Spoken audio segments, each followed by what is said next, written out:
parle d'écologie et du coup de gestion durable des ressources. Et le commun, c'est un type d'organisation qui permet ça. Je suis venu pour donc parler des communs en général, et notamment partager la conscience, en tout cas la reconnaissance de ce type d'organisation qui n'est pas encore très connu et pas encore très bien compris. L'idée, c'est de rassembler des gens autour de cette notion et de leur donner des rendez-vous pour que différents porteurs de projets s'entraident pour porter la parole des communs, parce que là on parle de quelque chose qui n'est ni public ni privé, qui est entre deux et qui du coup n'est pas forcément très représenté aujourd'hui, et avec des modes de fonctionnement qui sont un peu différents de ce qu'on a l'habitude de connaître. Par exemple, on parle tout de suite de comment on gère les conflits, et c'est quelque chose que souvent on aborde en deuxième plan. Quand arrivent les conflits dans les communs, on en parle tout de suite parce qu'on sait que ça va arriver. On parle aussi donc, de gestion durable, on parle aussi de gestion par les utilisateurs des ressources. Donc, du coup, c'est de l'autogestion, et ça c'est aussi une culture qu'on n'a pas trop. Et du coup, l'intention ce soir, cette fin d'après-midi, c'est de donner rendez-vous pour après Alternativa, pour initier, démarrer quelque chose qui pourrait ressembler à une assemblée des communs.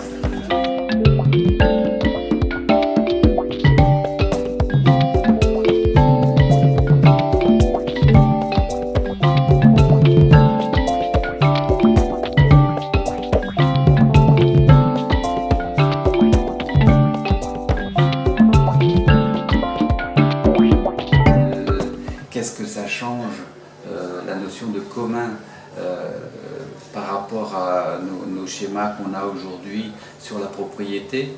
On nous enseigne dans les facultés de droit que c'est le droit d'usage, mais aussi le droit de percevoir le fruit, de disposer de la chose.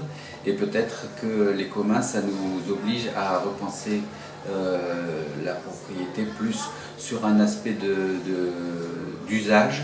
Ça nous permet d'avoir une conception de la propriété qui est plus partagée.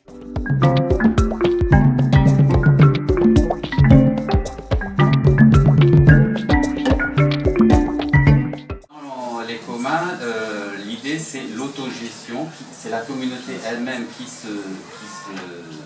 s'organise pour gérer cette ressource. Et ça marche, puisqu'on a un prix Nobel en 2009 pour ses travaux sur les communs. C'est pas une utopie.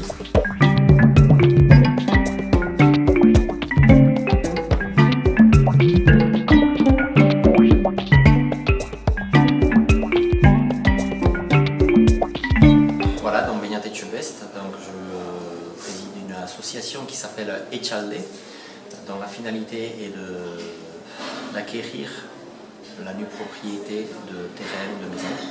En fait, d'acquérir la partie qui fait qu'on ne peut plus revendre ce bien-là. Et l'idée, c'est de l'acquérir en commun, c'est-à-dire à plusieurs personnes, qui ne sont pas propriétaires de parts, qui sont tout simplement adhérents à une structure qui s'appelle Etxalde. L'idée, c'est que ces gens-là, qui s'appellent donc les usufruitiers, payent quelque chose tous les mois pour l'entretien à la structure. Et puis tous les 5 ans, la structure vient voir comment est fait l'entretien. Si l'entretien est bien fait, la structure restitue ses fonds puisque l'usufruitier entretient lui-même le bien dans lequel il vit. Et ce qu'on demande, c'est que cet usufruitier-là verse aussi une petite somme, donc 2 € du mètre carré, pour créer un fonds qui permet d'acheter les biens suivants. Voilà. Donc comme ça, on a une espèce de petite chaîne. Les gens bénéficient de l'usufruit, ont la possibilité d'avoir un toit à vie. Et ils participent au développement de cette initiative pour que d'autres aussi puissent en bénéficier.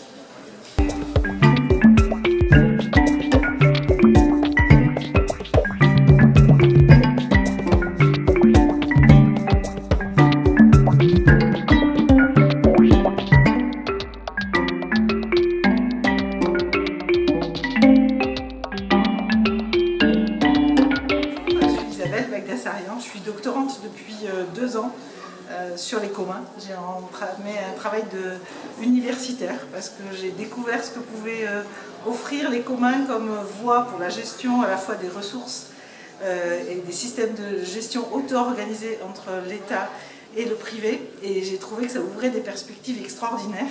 J'étais habituée, moi, à travailler pour le service public, et jusqu'à présent, je pensais que c'était le service public qui garantissait le mieux l'accès de tous à des ressources ou à des biens dont chacun a besoin.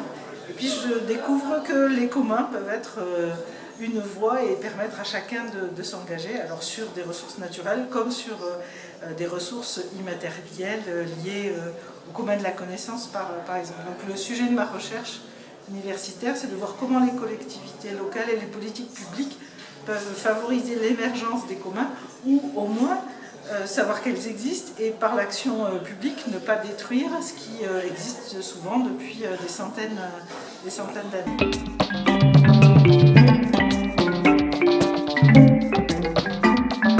Voilà, donc Alternativa, c'est l'occasion aussi de parler des communs, de partager un peu avec tout le monde et de proposer aux gens de s'engager à leur échelle et de voir ce que ça peut faire les communs. C'est un domaine passionnant qui est en pleine expérimentation.